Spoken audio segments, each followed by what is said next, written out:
In any event, sorry guys. I was just talking about all the shirts that I bought. We're not gonna get into that. I heard almost $1,000. I wish, I dream of having money to spend like that. The shirts were amazing. That's all I could say.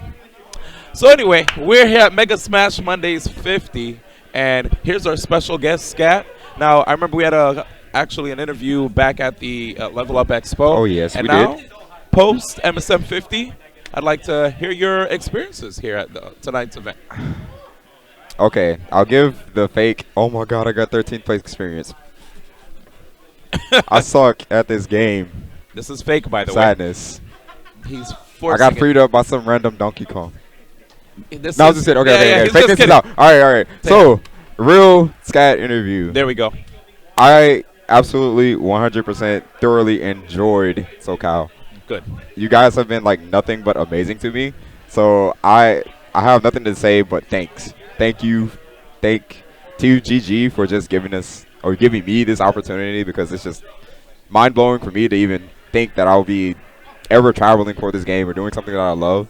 So yeah, as far as playing, SoCal's hard, very, Yes. very, very hard. Yeah, dude. So yeah, I lost to Oki, I think is what his name was, and Oki, yeah, DK. and K9. Oki just freed me up with DK. I feel like I got ding donged.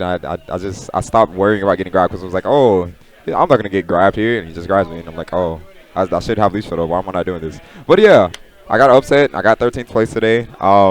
Definitely feel like I have a lot more to learn. Okay. Definitely feel like I should never underestimate anybody. Yes. Oh right, and I lost to K9, and that was a really, really close set.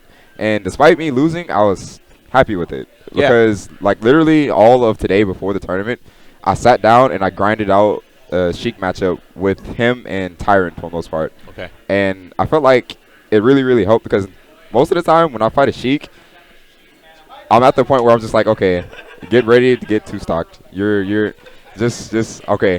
You can get some percent in. Just try to get that first stock and just climb your hill. So that's not to just discourage anybody from playing that matchup, but I'm still building myself up. So I'm just like I'm taking small steps, man. I'm taking small steps. I just want to get 50%, then get the stock, and then get the next stock, and then hopefully I win. But yeah, I tried Cloud again, and it didn't work out quite like I wanted it to. K9 played a lot more patient that third game, so that was good stuff for him. But yeah, overall the tournament itself was just amazing. Yeah, man. I have to say, I myself entered third round, lost exacts, and then it loses immediately. I lost K9. Oh no! That was the quickest. They showed me the door, dog. They're like, you might have won your 2 rounds, D1, but now here come the big guns. Hello, Like, welcome to Sky's house. yes. I was like, dang, these are my roommates. So, but like, yeah, like you said, it's not a walk in the park whenever you fight any of these guys in Southern California. Even if I lost to Exacts, I probably would have fought another tough opponent on the other side, like a Jacob T, a Rich Brown, a Charlie the King. Oh yeah, definitely. There's no free ride when it comes to SoCal. Oh You yeah. have to earn your stripes out here, man. It's crazy. So, shout outs to the Georgia homies. But if you're watching right now, I'll put it in perspective for you so you can see how SoCal scene is. Well, number one, this is a local and it's 130 people. Number two, SoCal, I feel like the skill floor is up here, and the skill ceiling is like It's like, it's so high up that you can't see it. Yeah. Georgia, it's like the skill floor is somewhere right here. It's like it's pretty low, and then Georgia's skill ceiling is like just about. It's getting there. it's getting there. It's Yeah. getting there.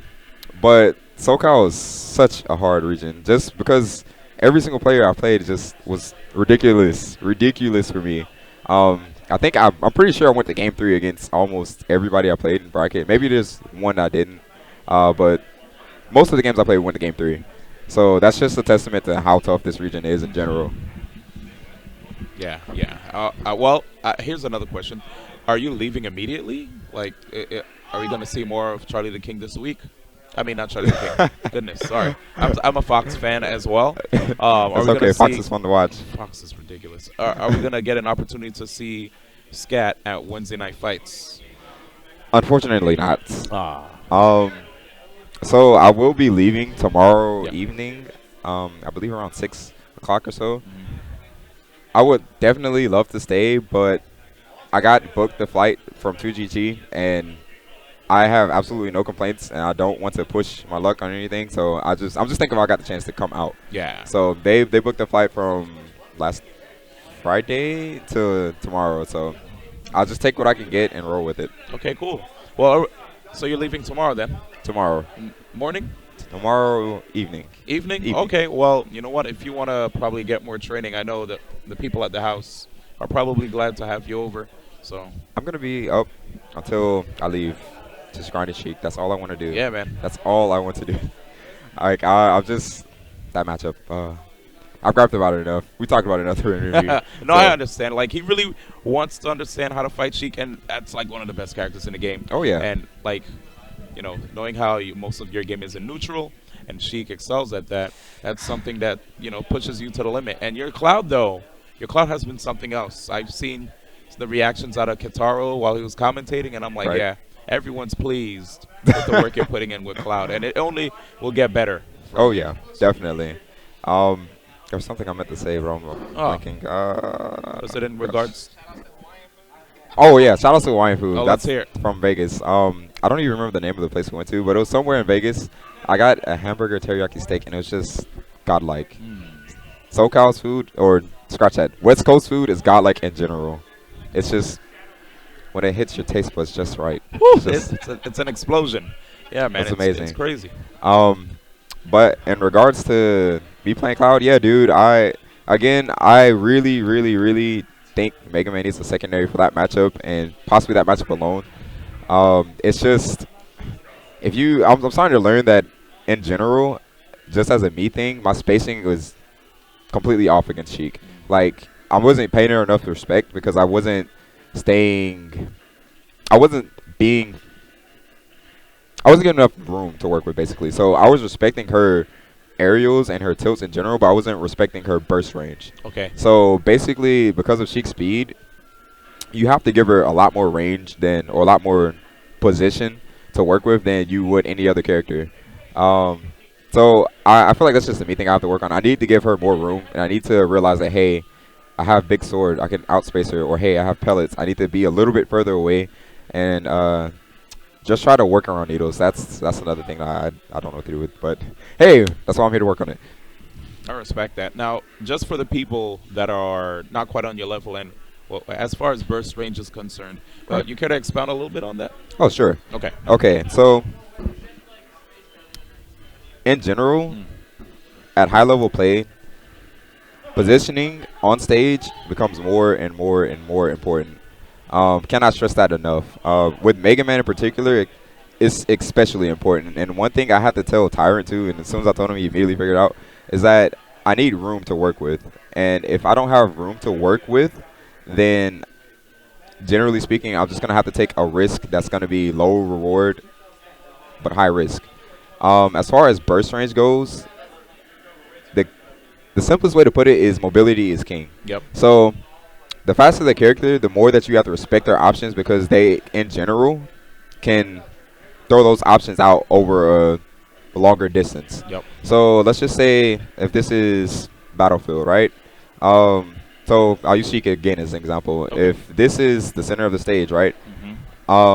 Usually I would be like here, I guess. Gotcha. And Sheik would throw out a fair or something like that, and it would whiff.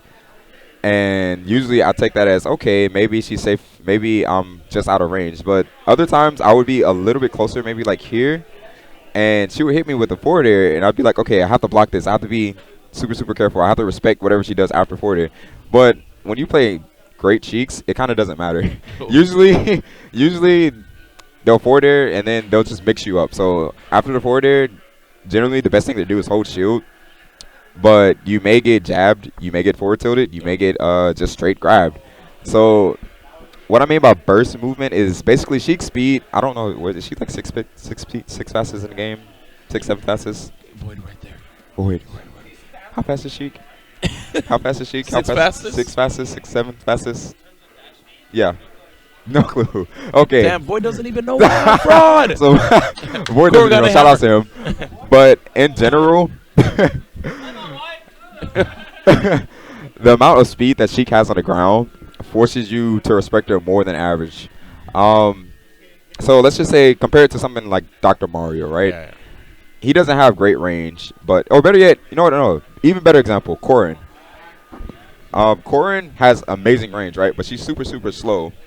But the problem is, with Sheik compared to Corrin is that because Sheik's so much faster and she can threaten you with her speed or literally just running up and dashing grabbing you or literally just running up and putting a giant fairy in your face, you actually have to give Sheik more room than Corrin to work with. So let's just say in neutral, Okay. if you're standing roughly about at the even same position on the stage, Yeah.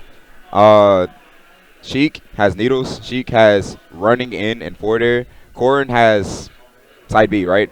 Even though Corrin's side B is super long, Sheik in general just demands more respect just because she's that much faster on the ground. She can threaten to run up and shield. Corrin doesn't have that. He has great hitboxes, or she has great hitboxes, but in general, compared to Sheik, I'm rambling. I'm sorry. No, But- we're okay, actually. okay. I was following you. Okay. I was actually following you. No, don't do that. I wasn't bamming. I was not. You're not Pierce. I love Pierce. Okay. Keep going. Okay. So Shout outs to Pierce. basically, the gist of it is more speed equals more respect for a character, especially ground speed.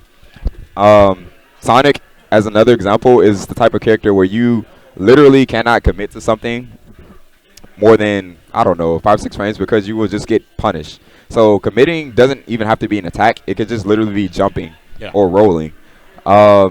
Same thing with somebody like Falcon. You want to know why Falcon's neutral is so scary to fight? It's just because he can do this. In and out. He can just do in and out with foxtrots. And this is really, really effective at baiting out options because, again, it's controlling a lot of space. And Falcon's burst range is ridiculous. And even on top of that, Falcon's dash grab is ridiculous. So when you have the ability to do this and to force your opponent to guess, you're forcing them to commit to something because they constantly have to guess, hey, is he going to come in with a dash grab or dash attack? Yep. Win. And if you throw out an attack or something that's really, really, even something that's really, really local middle, like in Mega Man Pellets, it's very, very easy to just bait it out, run in and dash attack or whatever you do. Even if you jump backwards or something like simple, like short hopping backwards, if you don't give Falcon enough room when you short hop, he can just dash attack your landing. There's not much you can do about it. So characters like Sonic and Falcon, you basically just need to respect them throughout the entire stage. Yeah. Okay. That was actually pretty darn well explained. Sorry, cough. But at the end of the day, I know it's time for us to all wrap. So final shout outs for you before we head home. Okay, so first and foremost, shout outs to 2GG for everything they've done. Again. And SoCal for being the homies, basically. Shout outs to my mom, she's watching, and my sister. Oh, shout outs to the family. Oh yeah, shout outs to the family, Georgia fam. The Nails too, I know they're watching. And shout outs to the wine food, that's Again. amazing too. Oh, and Roscoe's. Oh, you like Oh yeah, Roscoe's is, it's legit.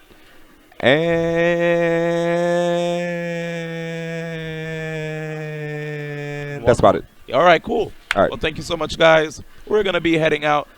2G Gaming, I think we're done here. Champ is going to do anything? All right, so we're going to have Champ come on for a second, and then we'll be out of here. Thank you so much, ScAtt. Shout outs to the ScAtt fam.